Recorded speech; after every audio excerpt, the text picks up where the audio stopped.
La fuga è sparita, il nostro primer è pronto all'uso, lo andiamo a andare su direttamente su piastrelle, uso una spatola rigida grande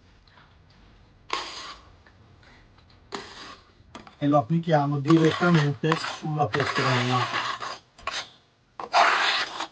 Diamo una bella mano, così dopodiché dopo 4-5 ore che è asciutto gli diamo una seconda mano attaccante sul metodo.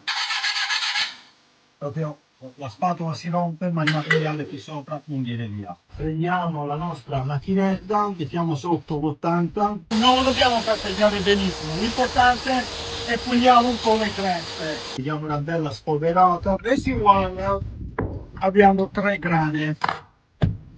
Grana grossa che è similare a questo fondo qua, grana media e grana fine. Qual è il trucco? Andare a coprire bene il fondo.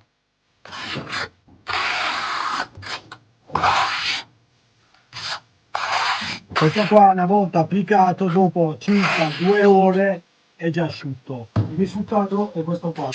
Guardate, durissima. Adesso gli diamo una bella carteggiata con la 120.